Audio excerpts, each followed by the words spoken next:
Start out with the traditional. Are there any questions?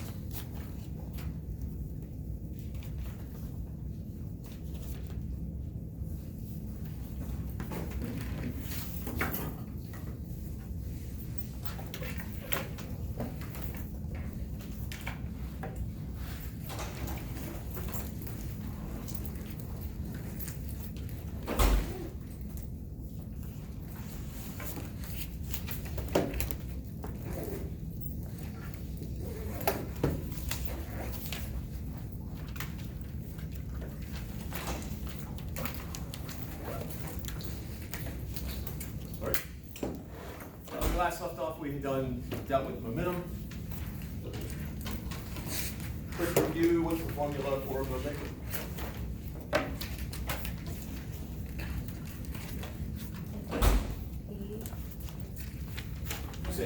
P equals M. And of those letters, which ones are vectors? P and D. What's M? Velocity. All right. And in a closed system, in other words, we're taking into account, there's no outside influence. We're taking into account all the things that are involved. In a closed system, momentum is conserved.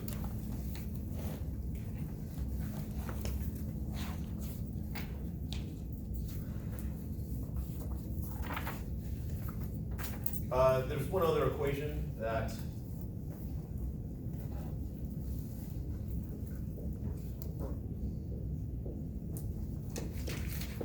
I made a reference to, but didn't do really much with it. It's that this thing called impulse is equal to the change in momentum or force times time, whichever one the information you're given. If you're ever asked to find the impulse, if you're given mass and velocities, you'll probably be using this definition. If you're giving force and time, you're probably using this definition. Now, I want to connect it. I'm going to do a bunch of letters on the board. We're going to connect it to something we've already done. I'm just going to divide both sides by this delta T. So I got force is equal to the change in momentum over the change in time. Momentum is just mass times velocity, so this is the change in mass times velocity over the change in time. If mass is constant,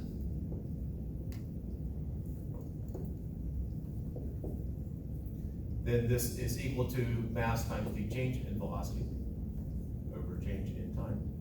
And what is change in velocity over change in time?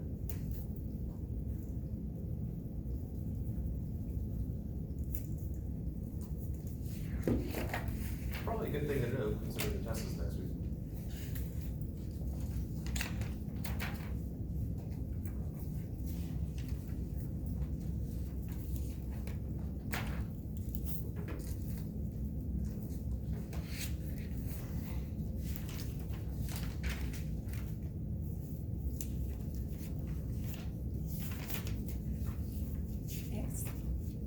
X. You said X, not X.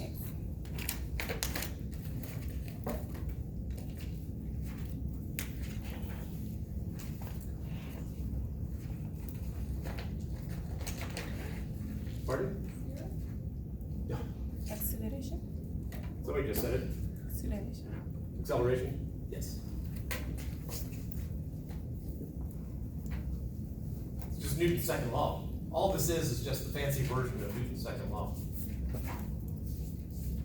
Actually, it does have one advantage, because I did throw in then if mass is constant, then I can, in essence, factor mass out.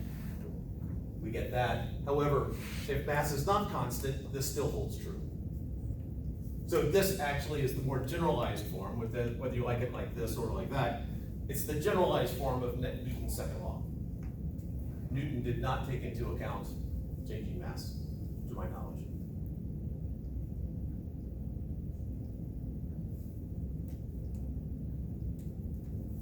All right, all of this is fine. But what I'm going to do now is I'm going to do force times displacement. Because we talked about the two things before where what's in common, we have the displacement of those two objects was in common, and the time they touched was in common. So we dealt with times time here. Now let's take a look at times displacement. Because the force on A from B times the displacement of A. Well, seems like that should mean something. I know that force is mass times acceleration. That's the acceleration of object, whatever the object happens to be.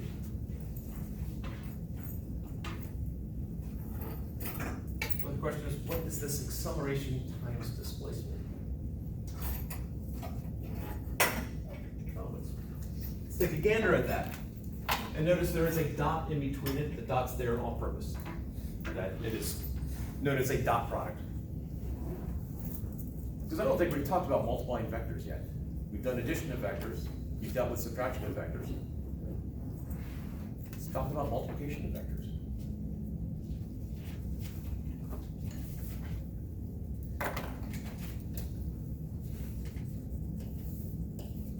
A vector. It has a length and a direction. I can break this up into components. I know that part of that vector is to the right, part of that vector is up.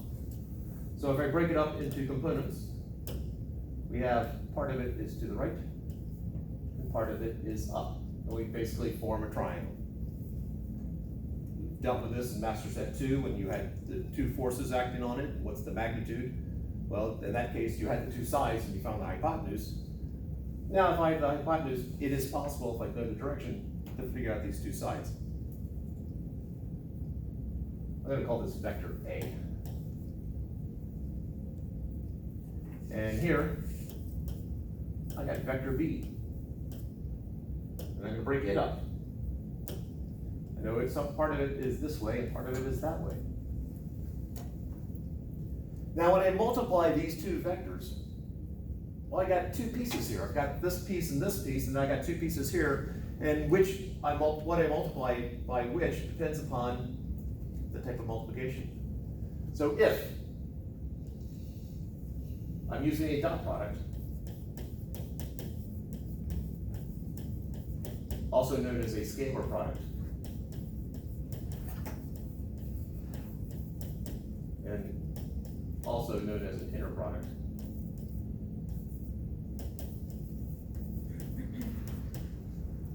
I'm going to multiply parallel sides.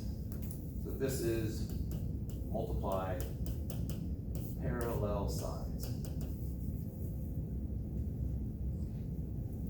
If I do the other type of multiplication, which we'll get to in chapter 8, known as a cross product.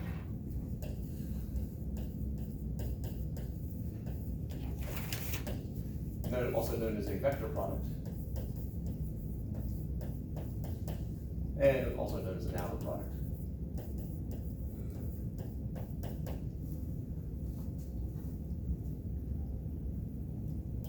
And here, you multiply perpendicular sides.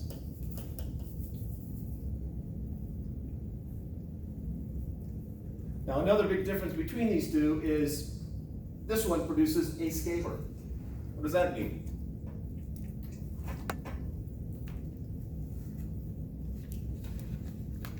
What is a scalar?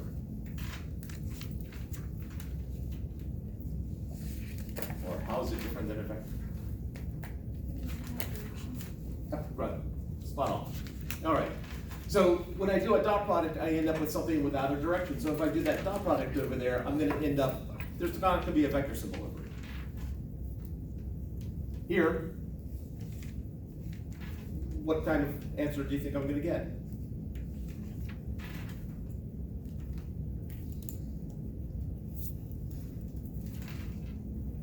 Hint, it's not a scalar. Yes, that's why it's called a vector product. Now for the math purist out there, it actually produces a axial vector, an axial vector, or a pseudo vector. But the difference between a vector and a pseudo vector is not something that we'll probably ever deal with until you get to graduate level physics.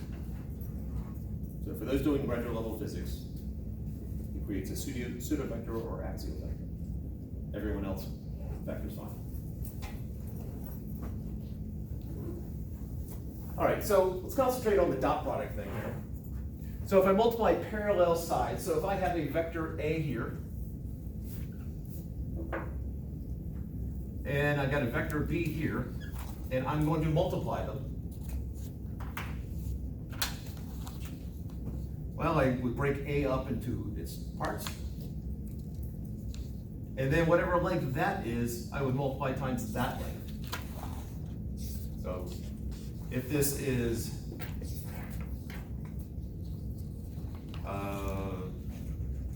make it simple. If that is 5 meters, and that is 37 degrees, this would be 4 meters, and that would be 3 meters. It's a 3, 4, 5 triangle, that's why I picked that angle. B, I want to make that 7 meters. So if I did A dot B, well, I would take the part of A that's in the same direction as B times whatever the length of B is, which is 28 meters squared. So just the part of A that's in the direction of B times whatever B is, done.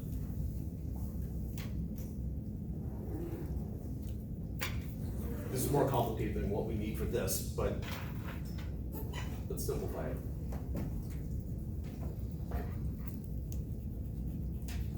If I have a vector, what do we make? Let's be clever, C and D. And they are at a right angle. And I multiply them together. Well, how much of D is in the direction of C?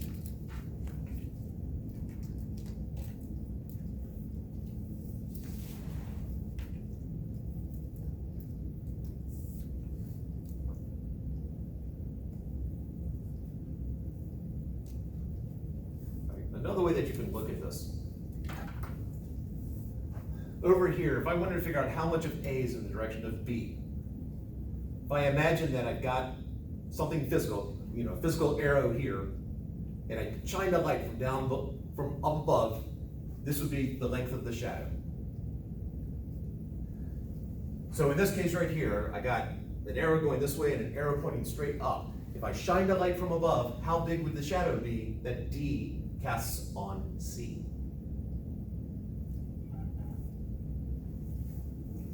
Twice as long as C. Pardon? Twice as long as C. Or maybe the same length. I think you went wrong direction there. No. We got rod and rod.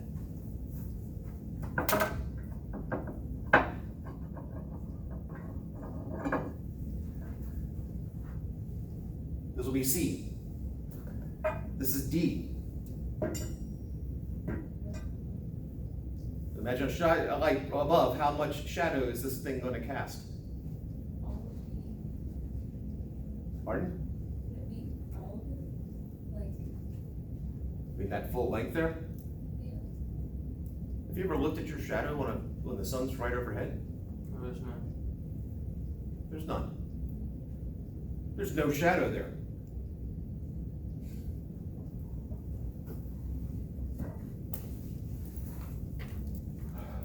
So if they're perpendicular, none of D is in the direction of C. It's perpendicular to it, that's 0.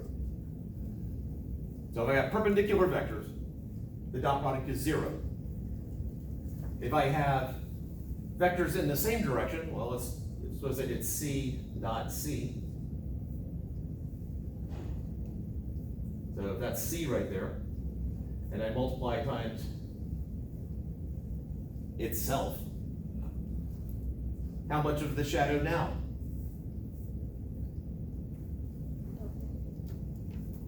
Double. Oh, C. Not double. It makes it sound like if I shine the light from above, the shadow would be that long.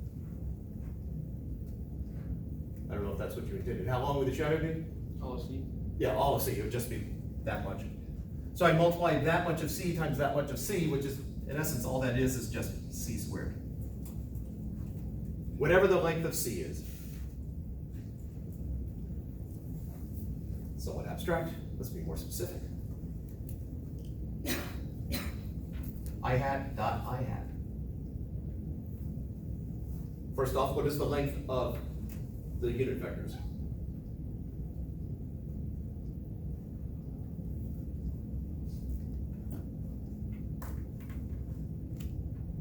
Flashback day one. What is the length of a unit vector? 1. There we go.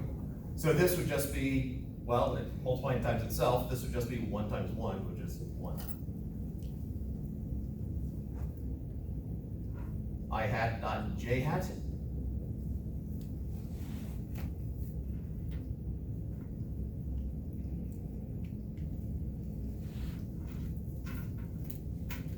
thing. Think about the orientation here. I hat, j hat are perpendicular to each other. 0.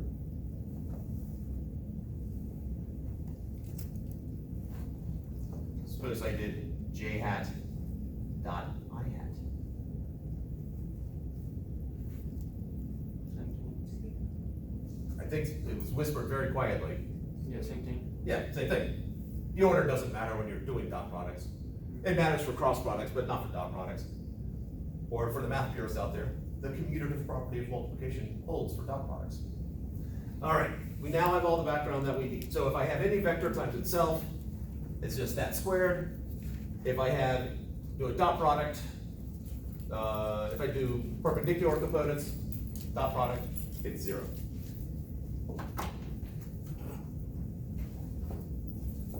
So now,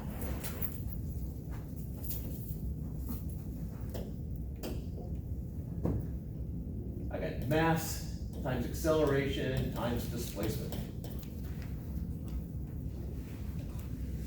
What's the formula for acceleration?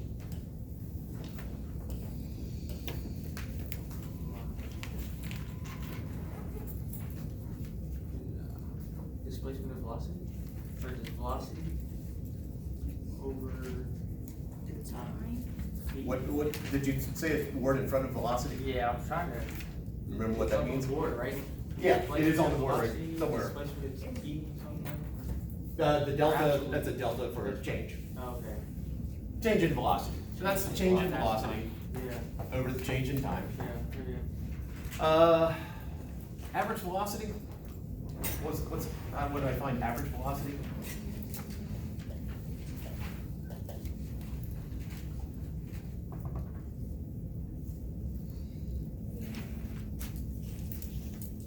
I got 2 ways of finding average velocity.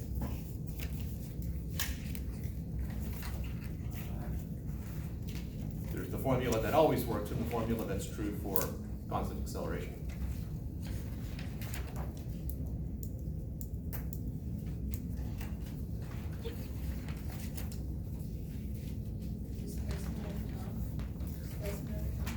That's one of them, that's the one that's always true. Displacement divided by time. So here I could do, that is just the average velocity times time. The classic displacement is, or distance equals rate times time, vector version. And the average velocity, what's the other way of finding average velocity?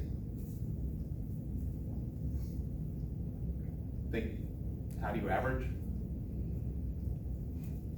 Add it up. Initial velocity plus final velocity over time. Yep.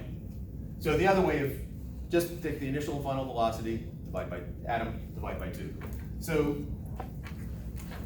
this becomes mass times the change in velocity, sorry, Sasha, over change in time, times average velocity, which is v initial plus v final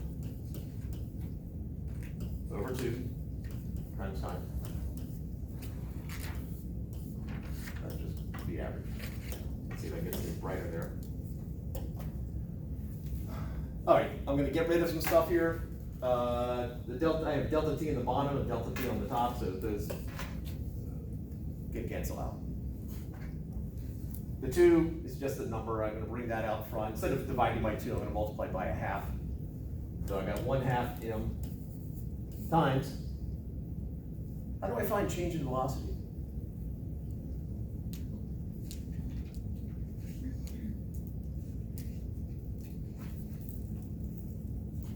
How do you find change of anything?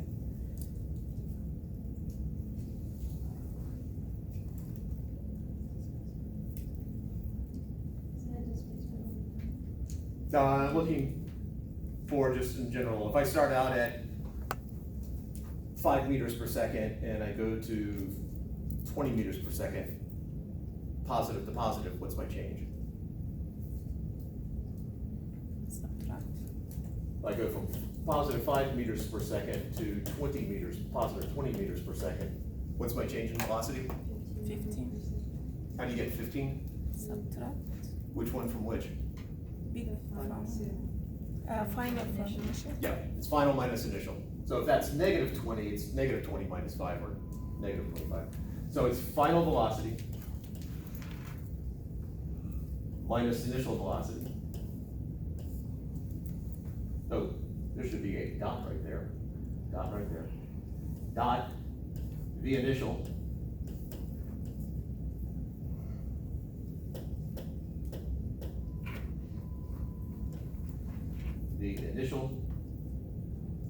plus the final. How many people remember FOIL? There's one smile of recognition, one so-so. All right, if I have 5 times x plus 2, do you remember distribution? All right, so what would this be if we distributed the 5? 5x plus 10. All right, that's just distribution. Do I have recognition from most people for that? Yes. All right, I got mostly nods, got a couple people who were refusing to move their heads.